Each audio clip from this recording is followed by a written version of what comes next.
Hi everybody, welcome to the final part of our Model 510M restoration series. But let's not talk about this stuff now. This is boring stuff, right? Check this out. I got a new bench cover here, new bench mat. Now, me and bench mats, we go back a long way. I've tried quite a few. I mean, clear back from 40 years ago, when I lived at home with my folks and we had a big shop down there. Clear up till now, I've always tried different things. And of course, lately, what I've had was just a piece of carpeting, piece of carpet square, carpet tile, whatever you call it, on the bench. And it was a 24 by 24 inch piece, which wasn't quite big enough, for the area I want to use to work on these things. So I was perusing Amazon the other day and searched for a mat, table mat, and I found this for $25.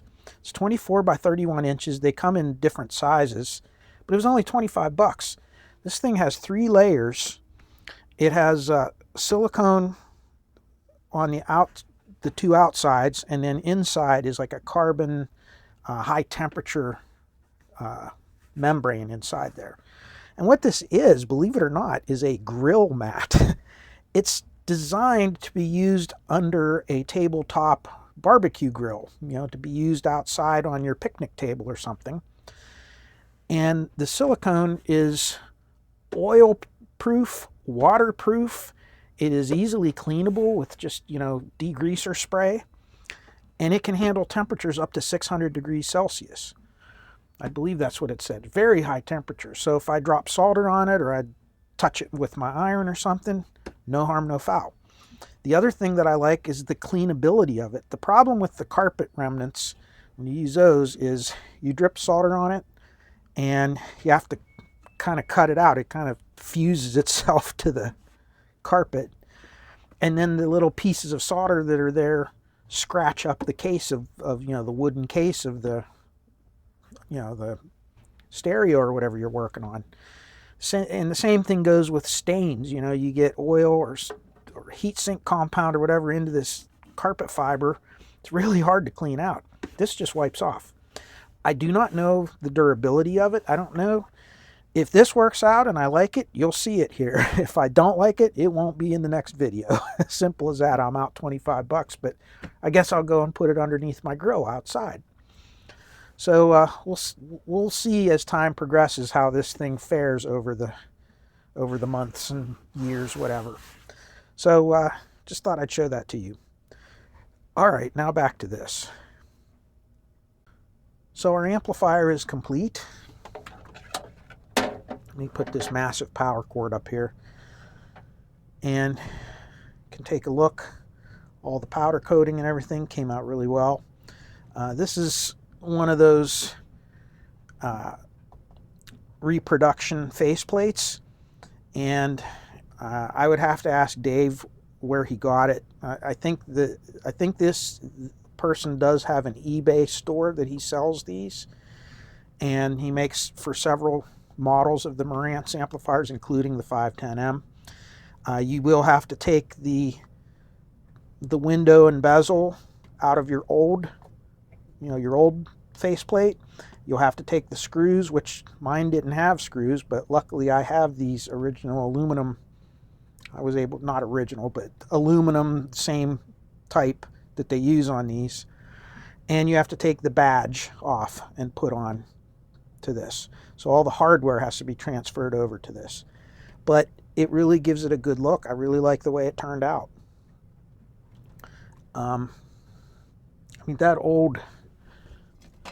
This old faceplate was pretty bad. Unfortunately, it's seen better days. It probably could have been cleaned up. I would have to find a set of handles. You can see this has been drilled and tapped out. It's in pretty bad shape. I probably could have cleaned it up. The brushed look is all scratched and everything. Trying to restore that, you're going to take off the lettering, which I wouldn't have wanted to do. But the good news is it's still here, and whenever this gets sold, this will be included with it. So for whatever reason someone wants to go back to that, they can. Here's the back of it. This is the only part I did not get powder coated because I didn't want to deface the screen printing and everything on it, or the the printing and the labels and everything.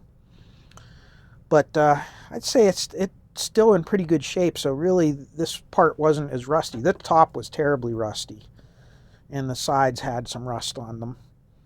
But you can see where this one ends and this one begins. I mean, you can't tell the difference. He matched it so perfectly. Even the texture of the powder coating is exact to what this is. So I'm pretty happy with all of that. So it's time to do some performance. This doesn't mean a hill of beans if it doesn't perform well. So let's see just how well these things work. I'm pretty excited about this because these power stack designs, I don't have a lot of familiarity with working with them as far as their performance. Class H and Class G amplifiers and things like that, where they mess around with stuff like that in the outputs. Yeah, I've worked with those and they always work very well. So I'm pretty excited about this. And I did get a couple comments of some folks that had mentioned some other brands of amplifiers that used a very similar topology to that. I'm really interested in hearing more. So you folks that made those comments, please feel free to give us some more comments because I'm interested in it.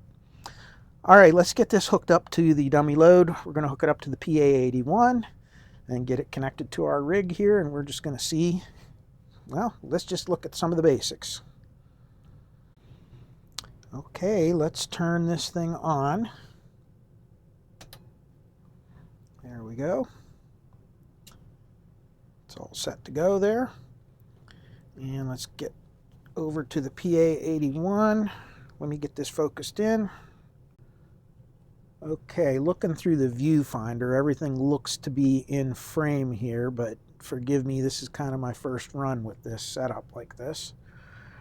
So we can just look at the waveform on here. I don't even know if I have the scale set right.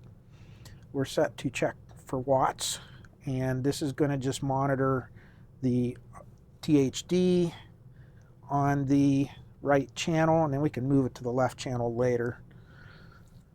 So let's just turn this on. I'm going to put 250 millivolts RMS into it, and again, because of the splitter I'm using, you're not going to get exactly 250 millivolts in. So for testing gain, I'll have to do it a little bit different. But I don't think this amp has a really high gain on it, but we'd have to look that up. So let's turn it on. All right. So right now, we're just putting a nice 2.5 watts per channel. And you can see the distortion is really good. And definitely need to adjust that. And don't know why the trigger isn't working. Let me set the trigger. Okay. So I'm just kind of letting this chug along at 2.5 watts or 1.5, yeah, 2.5 watts per channel. So now let's start cranking this up. Let's see here. Amplitude.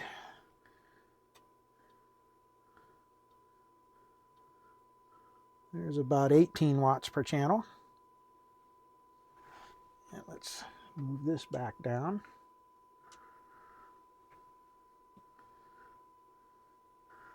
Well, so far so good. And now it's changed scale. So now we're at 50 watts per channel.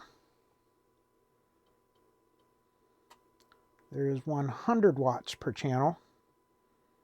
Look at our THD. It's not budging. 175 watts per channel. 200 watts per channel. 200 and, I don't know, 300 watts per channel. 250 some. So this is supposed to be 256 into 8 ohms. I'm going to turn this down because I don't necessarily want to fry the resistors in the PA81. I have the big power resistors we can use for that. Okay, and I've turned it way down now. So now we're down below, you know, a 1/2 watt per channel. And of course this can't even pick that up because it's so tiny of a signal now. And coming over here, it's not even getting warm. I didn't think it would. Not even getting warm. So far so good. Okay, so let's switch this down to 4 ohm load. Like I said, I'm going to be a little bit careful right now because this is the first test on this amp that we've ever done. So let's start bringing the power up. And this thing, the nice thing about this meter, it scales itself to however many ohms you're set to. So this is still reading the actual wattage. I love this thing. It makes it so much easier. So there's 50 watts per channel. Or I'm sorry, that's 5 watts per channel into 4 ohms. 10 watts. About 17. 25. There's 50 watts per channel. What's our THD doing? It's behaving. 100 watts per channel, 4 ohms. 200 watts, 250. And that's all it'll measure. It can't go above 250 watts per channel. So I'm going to turn that off. So there you go. Perfect. And like I said, when the THD jumps up for a second, that's just because we're changing the amplitude of, you know, it settles back down once, you know what I mean? So, I don't know, does this thing just not distort? I don't know. That was pretty amazing.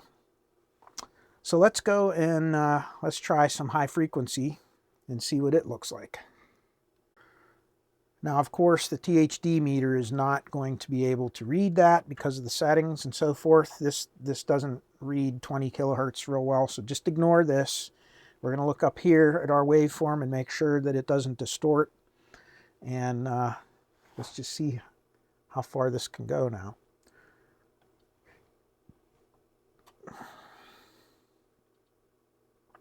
I just want to make sure I'm looking at this right here. I don't want to see any kind of distortion.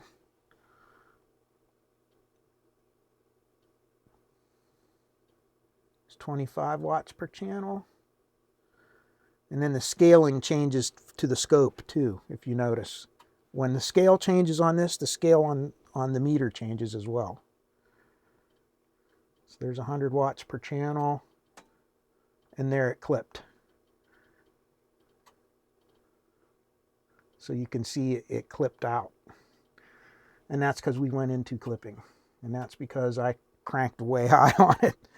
But it stayed very clean looking up until that point. So the right channel clipped. Okay, this is the first time I've ever seen this happen. This is cool.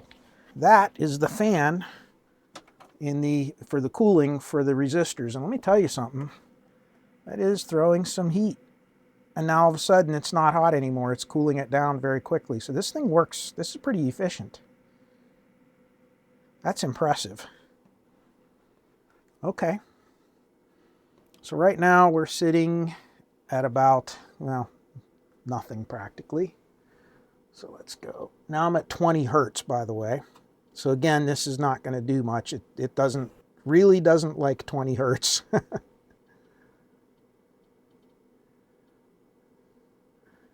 Okay.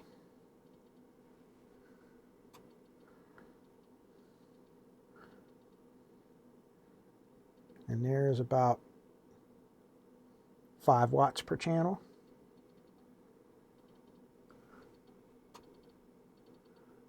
Oh, I see what's going on here.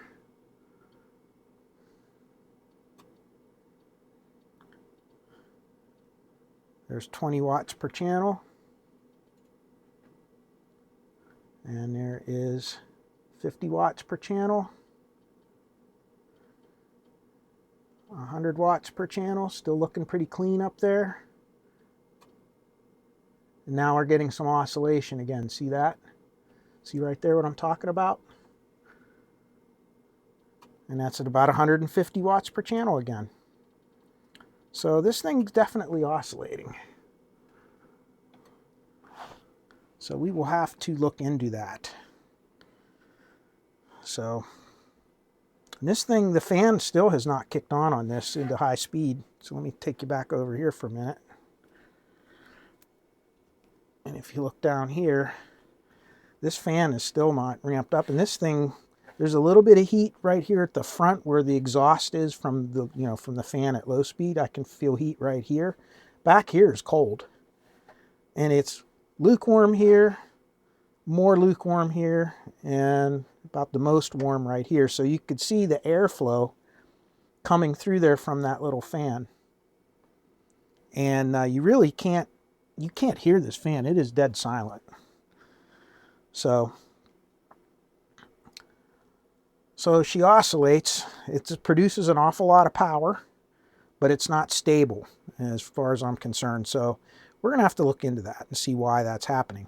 Strangely enough, with the exception of the output transistors, which really I don't think are going to affect this much, all of the transistors that are in the area that would oscillate are originals, or ones that are, they're not original to this specific amp, but they're originals for, new old stock replacement transistors. They're not substitutes, except for those TIPs. But again, those are, spec for spec, they're almost identical to the originals that were in there. So we'll have to find out why it's oscillating. It could be anything. You really have to, being that both channels are doing it equally, it is definitely a component value, not a failed component. They're both channels are doing the same thing by the looks of it. So let's get off of the PA81 now, and let's start looking at the waveform a little more closely with a scope and my other dummy load.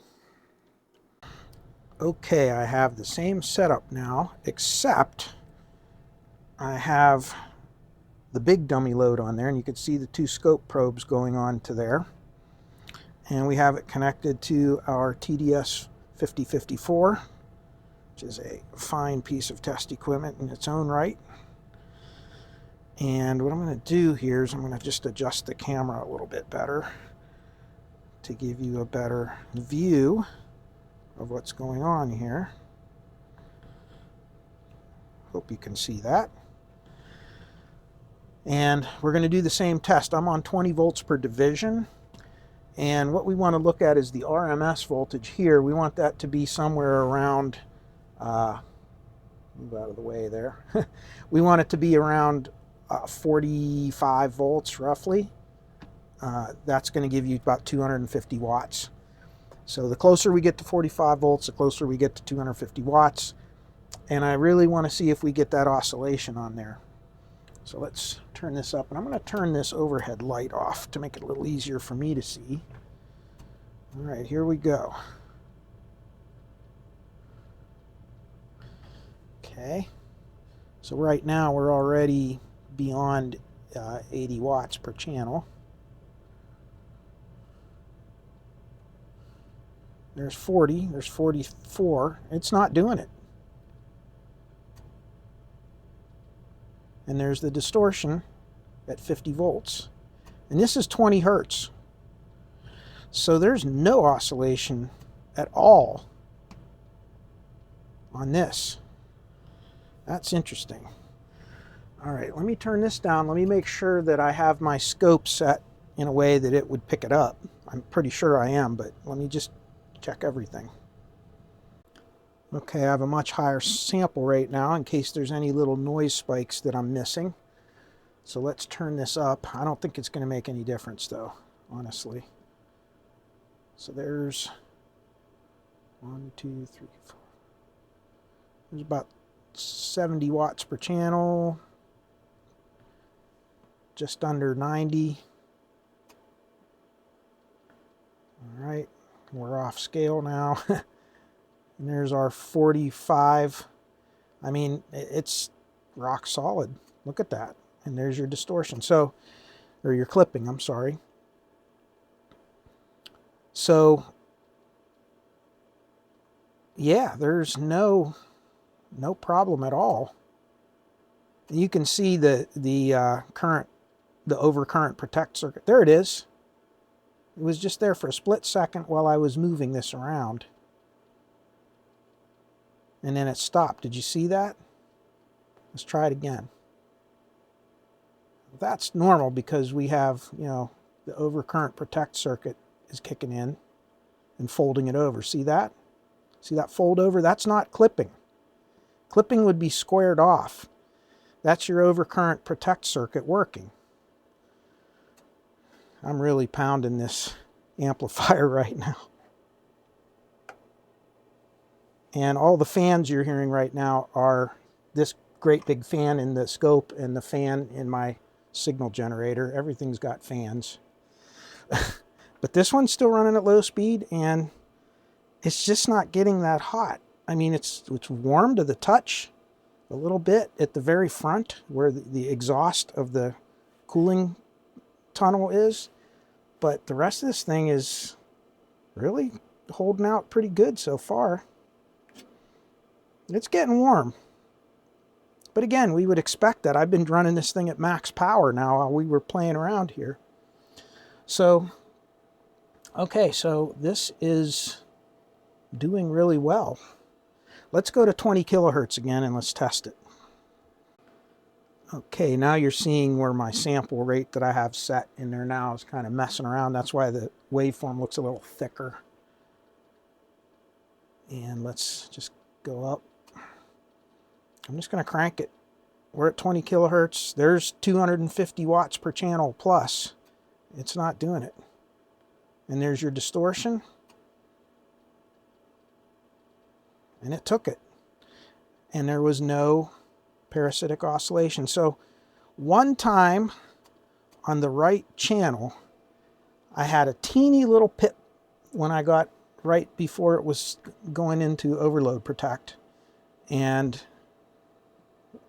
folding over, but it really wasn't. I mean, I would expect that. That's not out of the ordinary. So question remains, why did I get that strange anomaly there on my PA81? Or was it my scope messing with me? Because again, that Fluke 97 is not exactly the same as this as far as sample rates and things are concerned. I don't know. But we're just going to have to keep testing it a little bit more. So far, so good, though. Okay, let's do our sweep linearity test. Now, the idea is here we're starting at 10 hertz and we're sweeping up to 25 kilohertz. And what we want to look at is, as this sweeps through there, we want the amplitude to stay completely flat. So I have it set right now to be at the top and bottom graticule here, this one in here, one above and one below the center. And I have both channels driven. And what should happen is no matter what frequency we put in here, the amplitude should be the same. So that means that the gain is consistent throughout the entire audible frequency spectrum. So here we go. And you can see, just like I said, it should be right there. And it shouldn't breathe. It shouldn't go up and down. And it doesn't. And don't worry about all the aliasing and everything from the scope. That's just what's happening because we're not changing this, the horizontal scale. I really don't care about seeing the actual waveform. I just want to see the peaks. And see there, it's staying very, very flat. That's what we want. Excellent. All right, so let's turn that back off. Very good. And I'm set at 440 hertz. Let's take it up to 1 kilohertz. All right. And again, very nice looking.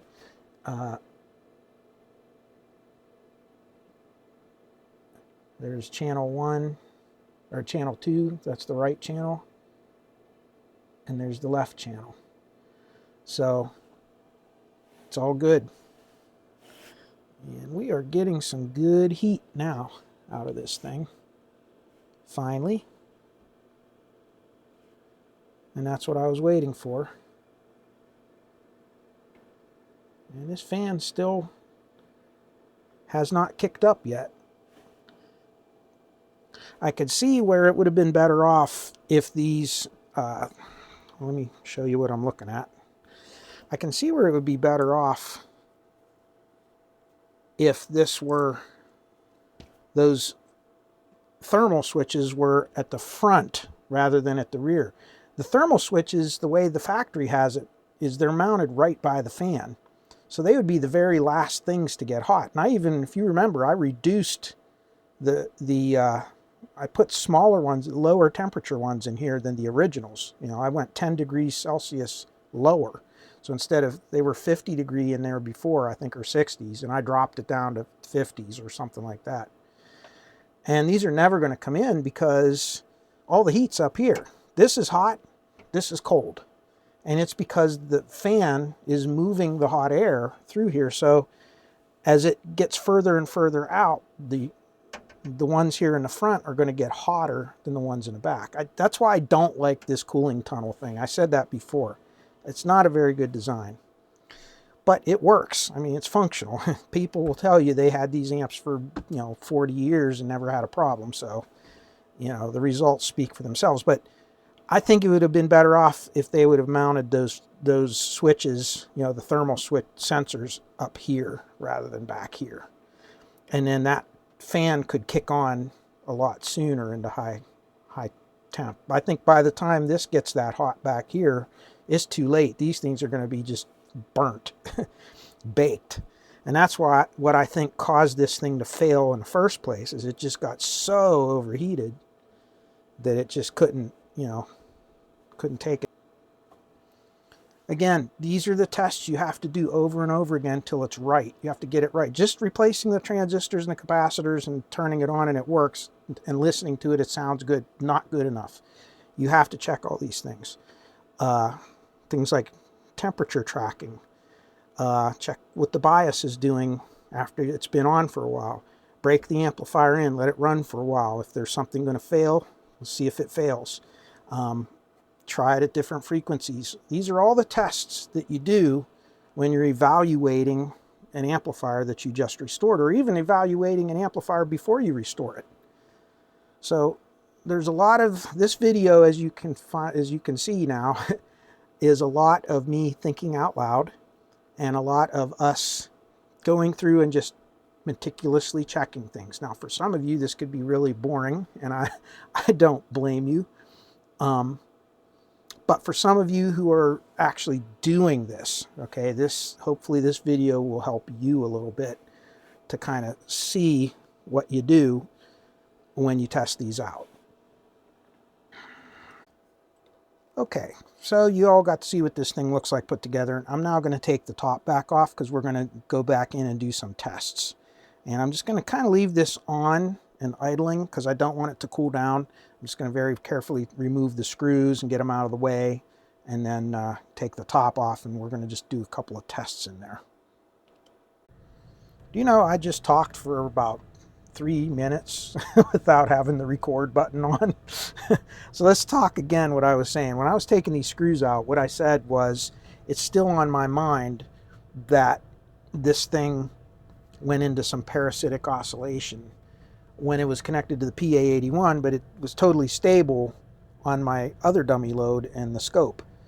And I think what happened was, only the right channel was oscillating. I don't think it was both channels. Again, with that Fluke 97, it's an LCD screen, not very high resolution, not a very good sample rate. Everything about that is just very basic.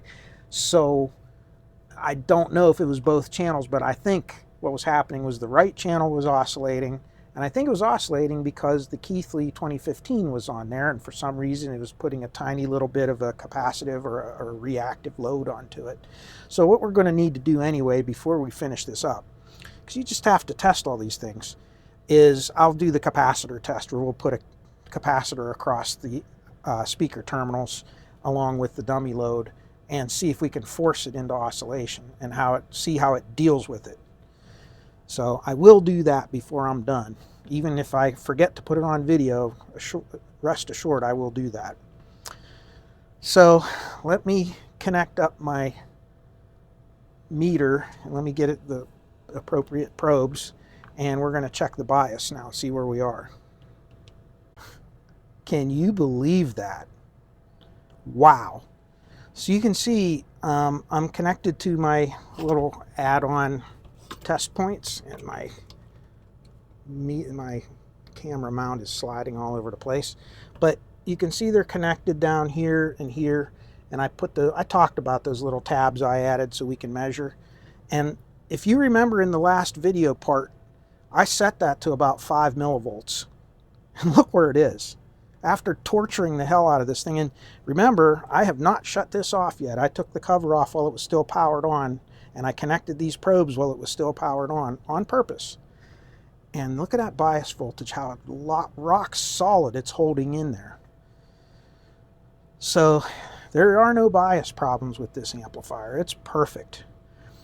So I think really the only thing left to check on this is going to be that the capacitor check, and make sure that this thing is not unstable. Okay, a couple of notes for those of you who may be working on one of these. They go into very good details in the service manual how to set one of these up. And some of what you've just seen me do is almost identical to what's in the manual. I changed it a little bit because of my test equipment that's allowing it. You'll see that a lot of the things they test using a watt meter, looking at how many watts your amplifier is drawing from the mains. And you can certainly do that if you have like one of those kilowatt units or something. Not my favorite way of doing it. I'd rather, if I can monitor things with a scope and everything, I would much prefer to do that. But again, you can follow the book and it works, the manual. For the bias adjustment, they're recommending between 18 and 34 millivolts across those resistors that I have the little tabs set on. See these right here. Or you can just hook your probes right on, the resistors themselves if you want. If you remember, I set mine to 5 millivolts. And the reason being is if I can set it a little bit lower and have the amp idle cooler and still not get any crossover distortion, that's just a bonus. Again, they always set that a little bit high just to correct for any kind of anomalies you may have with your transistors if they're not properly matched or if there's something going on like that. So that kind of gives you a little more error-free. But if you test it and you have a little bit lower bias setting and it works perfectly, there's no need to turn it up higher. So I'm going to leave mine down there.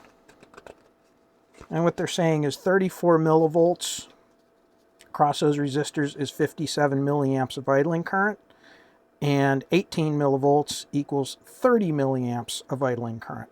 So if we're at 5 volts, it's just idling just at milliamps, a few milliamps, which is all you really need as long as these transistors are turning on properly. They're brand new transistors. These new ones are so well made and so forth. Like I said, it'll be fine. Now for the meter calibration, I'm glad I read this because I think these are already set, because the voltages I was seeing are pretty much in line with what the book is saying.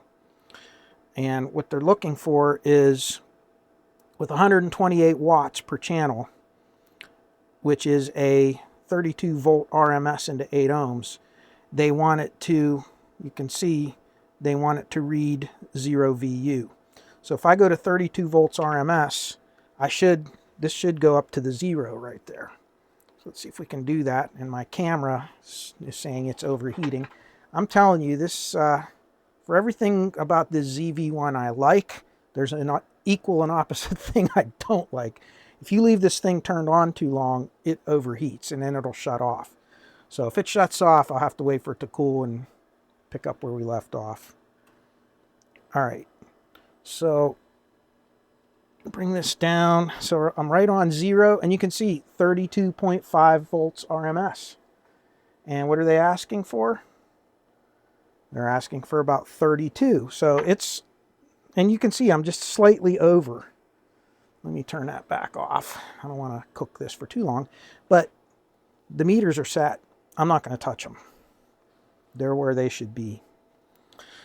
So what they're saying is, you know, when you get close to that 200 watt range, even though this is good for 256 watts per channel into 8 ohms, they're going to light up the clip lights. This thing's very conservative with that, and you'll find that out the way they're doing it. So at 200, you know, that just over 200 watts, you're already into clipping in those peak lights. I'll show you what the peak lights look like when they come on. And you can see there they are. And I'm not clipping yet. It's not folding over yet, but it was just getting ready to. If you look at the same time, let me turn this way down. When the peak light comes on, you'll just start to see, shut that down a little bit. You'll just start to see it folding over here. See if I can show it to you. I'm doing this on purpose. I want to torture this amp. If it's going to fail, I want it to fail on my bench. So you can see there's peak. You can see just one notch from folding over. See that? And that's that overload circuit doing its job. Okay. Okay, let's look at the square wave now. And I don't have any capacitors on there right now or anything, but you can see there's a little bit of ringing at the beginning. Let's see here. Move this over a little bit. There we go. You can see they're both overlapping, so that's pretty normal. Hold on. Okay, now I have this open a little more. And you can see there's your ringing. And as I go up in, it's really behaving itself. See that? Okay, so let me turn that off. And what I'm going to do now is I'm going to connect the capacitor to each of the channels. Okay, on the left channel, I have this 1 microfarad film capacitor connected. And let's see how angry it makes it now. That makes a little difference, doesn't it? But see, it still settles it out real quick. And you can see it grows with amplitude, but it's not bad. All right, so let's shut that off. Now let's go to the right channel, see what we get. Here we go. Same thing. That's good. Now if you saw a whole bunch and it just kept on going, or you saw a big cluster here of high frequency, that would be really bad. But this deals with it very well. And this is something you don't want to do for a very long time when you're testing it, because it's really hard on the Isabel network, you know, or on the suppressor network in this amplifier. So just something to keep in mind, especially when you're running it at high power. So that's good. This amp is performing just spectacular. I really didn't expect this, but it's doing very well.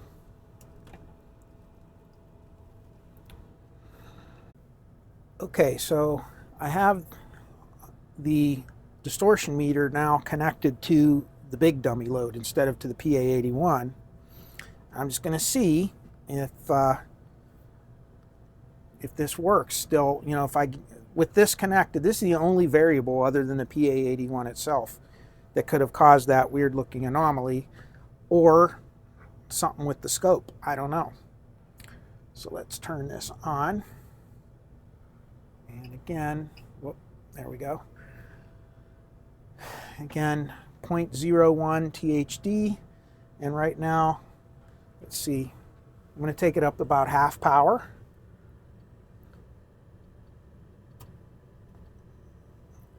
And I need to go down here.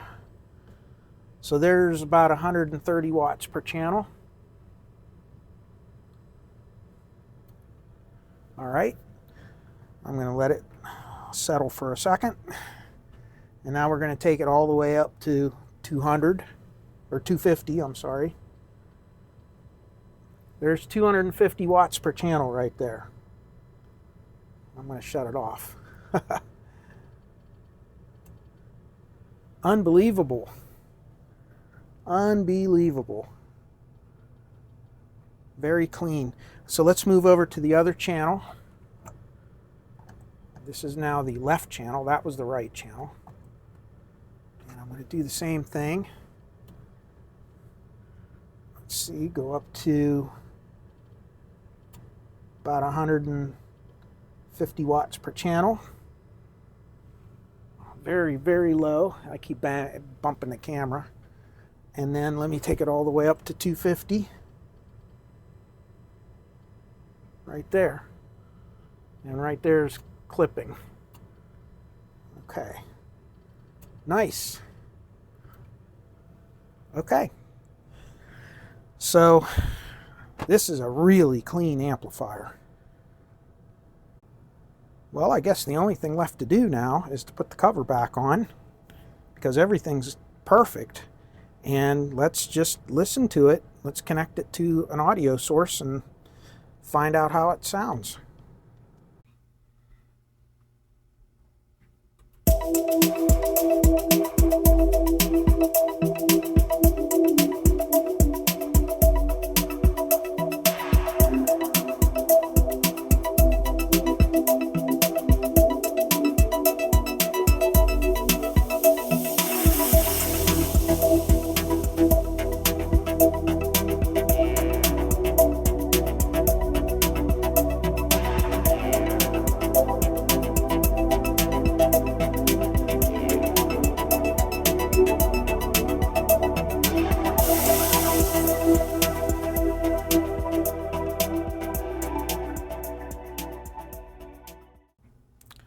Well, there you go. Sounds great.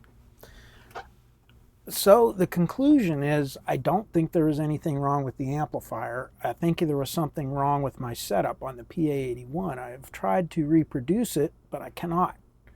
So I don't know if there's something weird with the scope, or something, a connection came loose, maybe. I don't know. But it's not the amplifier. The amplifier is working perfectly. So that's about it. And so I'll try to put up a couple pictures here of the before and after. And so we can kind of remember what this thing, how this thing came in and how it's going out. Dave actually found these knobs. I don't think they're original Marantz 510 knobs. They're very close. Exactly the same layout. They probably are Marantz knobs, but they are just slightly smaller diameter than the original ones, but that's all we could find.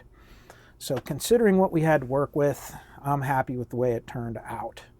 And I think this will make a great addition to somebody's audio rack. Pair this up with a really good preamp, a good turntable, good CD player, and a good digital music player. And you'll have quite a system going on there. So this will go to some happy owner. I don't know who. Dave will probably be putting it up for sale like all the rest. And off to the next project, I guess. So what I'm going to try to do, if you've noticed, I've been trying this here lately. Whenever I finish a big project like this, I usually try to do like a test equipment or some kind of a, other type of video in between the restorations and repair videos for the amplifiers and the stereo and the audio gear and all that. Because for my own sanity as well as yours. So that's probably what I'll do next. And then we'll be doing one of the other amps after that. So we can either do the Sansui BA2000, and the CA2000 preamp. We can do the Carver M1.5T. We can do one of the phase linear, either 400 or 700, or I'll probably do both of those. And then I have an associated preamp to go with those as well. Let me know which one you guys like. I mean, for me, it doesn't matter which one I do next. So let me know. And like I said, we'll do some other video in between, kind of like I did with the transistor curve tracer project, and a couple things. I have a couple ideas I want to do for that. And then we'll be getting on with the next restoration. So let me know which one you prefer. And in the meantime, you know what I'm going to say. I wish you all peace, joy, happiness, and good health in your lives. And, you know, I really don't mean to ever offend anybody when I comment on some of your comments. But if you're going to put your opinion out there, you're going to hear mine too. And I never mean it in a hurtful way or anything, because this is supposed to be a hobby for all of us, not just for me. And we should be enjoying this and enjoying each other's company. So don't take anything I say too harshly, because I don't mean it that way. I can be gruff at times. Just ask ask my friends, ask my coworkers, ask my kids, whomever. But I wish you all well. And I appreciate your comments, and I like hearing other opinions, because, like for this one, for instance, you know, I refurbished this, or restored it, not for myself. Most of the stuff that goes on the bench now, I have everything I could ever want. I don't really need any more gear.